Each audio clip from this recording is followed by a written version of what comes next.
King Hassan II was untouchable. He ruled as an absolute monarch. But despite the safe distance he maintained, he loved his country deeply. Il leur a dit on va pas faire manger des crayons à nos enfants. Avec son père, et à côté de son père, il a mené le Maroc il a fait renaître la liberté et la souveraineté. He had the vision for Morocco. King Hassan II was first and foremost always a Moroccan patriot. He fought for the end of colonialism, saw its end in his country, and preached against European domination in other African countries. He saw a free and independent Africa develop before his time was over. For about 3,000 years, men have called Morocco home.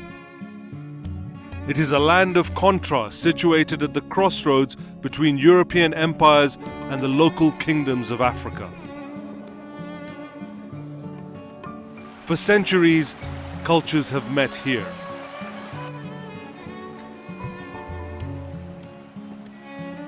When the Spaniards wanted to conquer the north of Africa, they passed through Morocco. Later, the Muslims came with their own ideas. Sub-Saharan Africans have arrived looking for work or sold into slavery. The Jews have been here as traders. All have left their mark. But one family has left the biggest mark. The Alawite clan has been in charge since 1666, with their senior male or sultan inheriting the leading role from his father. King Hassan was not a soft and lovable character. He was a shrewd politician though, and played up his religious right to rule and his patriotism to keep a firm grip on power. Quand on écrira l'histoire de son règne, on constatera qu'il a probablement été l'un des 2 ou 3 hommes d'État qui ont marqué la communauté des nations pendant la deuxième moitié du XXe siècle. C'est un parcours à la fois très singulier, qui peut être très contrasté, mais qui a été celui d'un monarque et d'un chef d'État dont la qualité, la force et je dirais la vertu ont été sa capacité d'anticipation, il a été pionnier. He had the vision for Morocco and how far he was focused in his ideals and in his vision of a Morocco that is modern, that is open, and that can especially balance between tradition and modernism.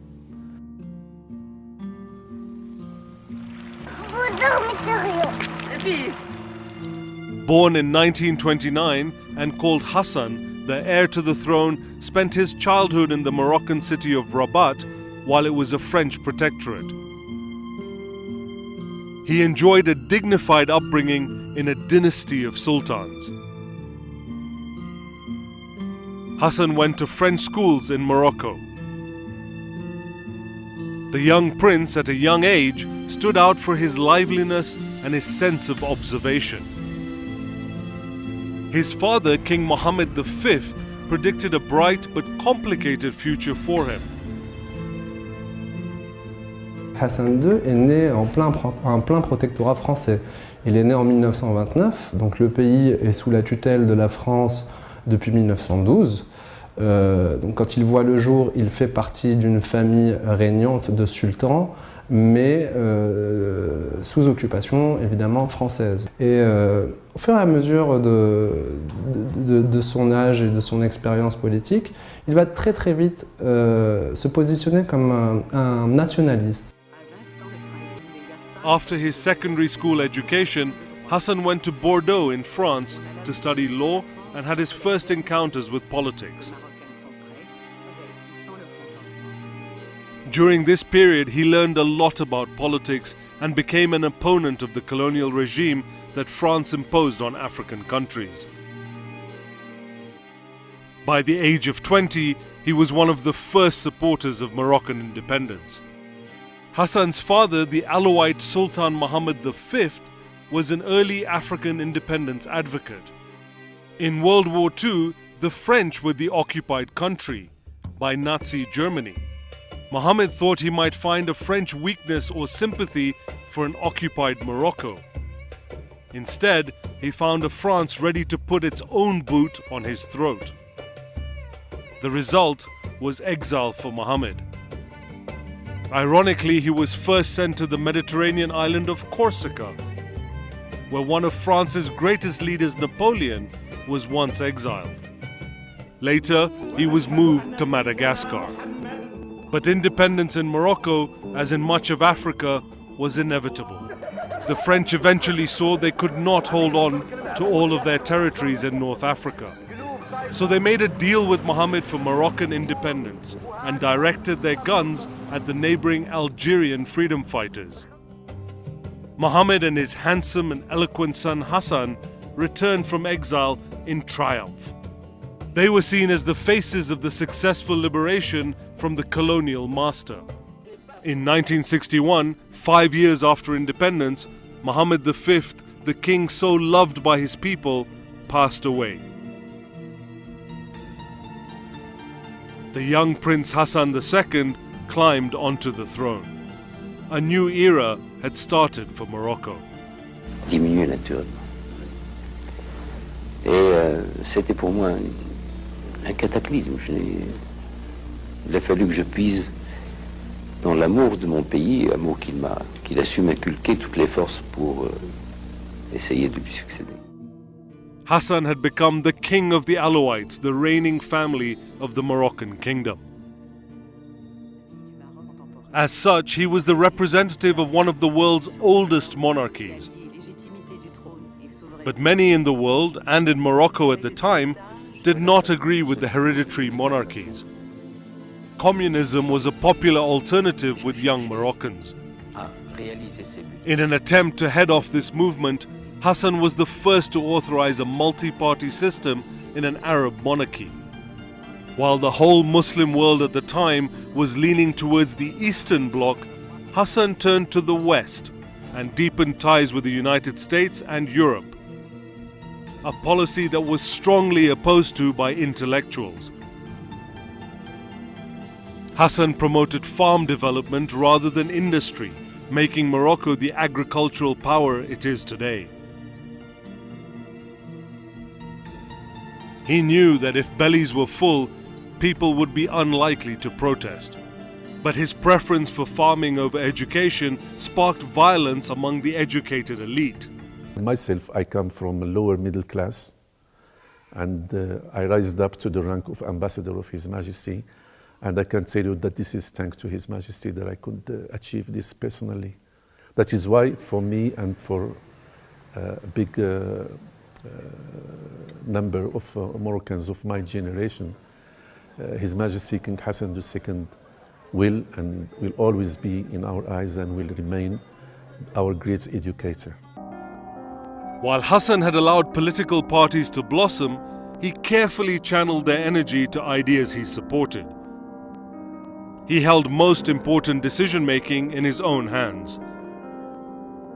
His tilt towards the West, both politically and with his free market stance, made him a target for ambitious young leftists in the early 1970s. The hero of independence, commander of the faithful, was no longer untouchable. He was now hunted. In 1971, dozens of young military officers apparently planned his violent death. The coup failed. Those found responsible found death as their reward. Hassan counted on his most trusted advisor, General Mohammed Oufkir, to tighten his security. Only a year later, his private plane was attacked in the air and on the ground. General Oufkir was behind this attack. But once again, it was foiled. Hassan would stay atop his throne. Ufkir would pay with his life, and his family would be persecuted for decades to come. A reminder to Hassan's potential enemies of the high price of opposition. Hassan's reaction was ruthless.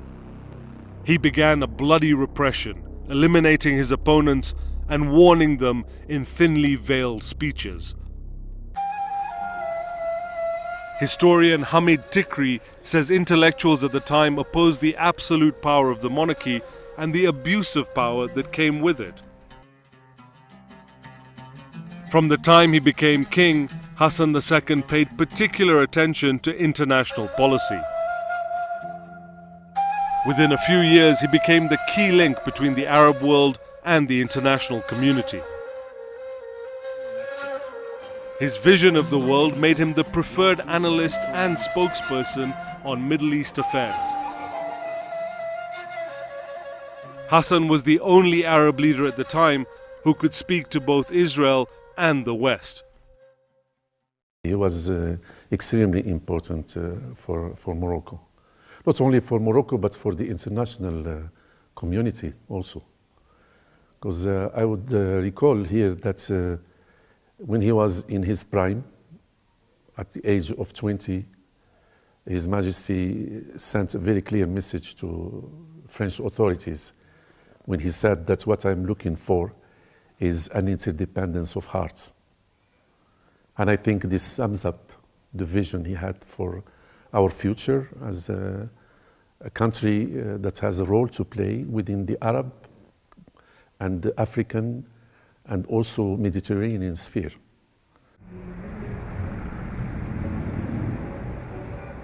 Morocco is historically a meeting point for ancient civilizations. As the centuries passed, ethnic communities learned to live together here. Many religions clash elsewhere in the world. In the Middle East, the Israeli-Arab conflict has led to decades of misery. But in Morocco, the Jews were wealthy merchants and were protected by the ruling Muslim families for centuries because of the economic benefits they brought. Hassan's own father helped prevent the Nazis from deporting Jews during World War II. King Hassan followed suit, and his efforts ensured that Jewish residents were kept from harm. While Westerners were praising Hassan for aiding the Middle East peace process, his people were becoming unhappy. He was spending too much time on international affairs, opponents said. They wanted him to look after matters at home first. There were protests relating to human rights issues and social affairs. Hassan began to notice the inequalities in Morocco and the wealth gap between rich and poor. In the 1980s, the king dedicated himself to the development of his country. His policies focused on the improvement of farming techniques to make the country one of the breadbaskets of the Maghreb or North African coast, and one of the first African countries to export fruit and vegetables.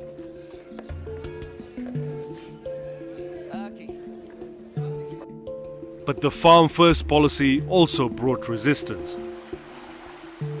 His opponents claimed it took priority over higher education. Undeterred, Hassan stuck to his principles to ensure his people did not starve. At the end of his reign, the king claimed to be a builder, and he intended to leave a lasting impression.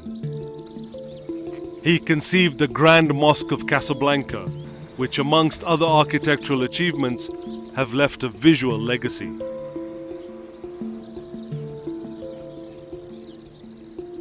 Cities were becoming developed, infrastructure improved. The creation of dams was crucial for development. Morocco grew up. Late in his life, Hassan viewed himself as a character who was still changing, adapting to the demands of his country and of history.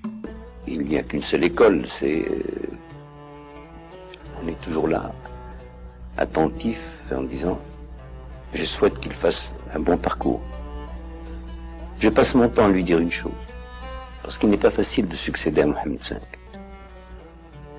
Je passe mon temps à lui ressasser cette phrase de Pascal, « Le style, c'est l'homme ». Je lui dis « Je n'aurais pas dévié de ce qu'aurait fait mon père, que Dieu ait son âme, mais je l'aurais fait à ma façon. En essayant de singer mon père, parce que je l'aurais singé, je l'aurais pas imité. Il avait son style à lui. J'aurais certainement tout raté, je m'excuse du terme. Ce qui est important, c'est le but, la façon éducative et vertueuse. Mais le style, c'est l'homme.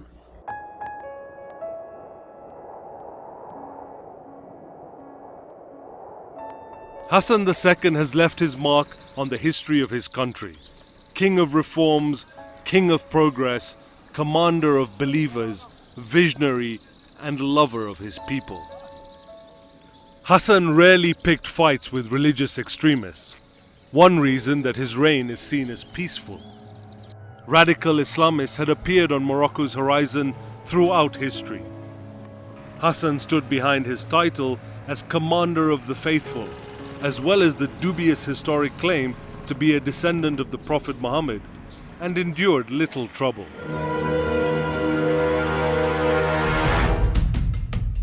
While other North African countries struggled through the Arab Spring revolutions, Morocco saw relative peace.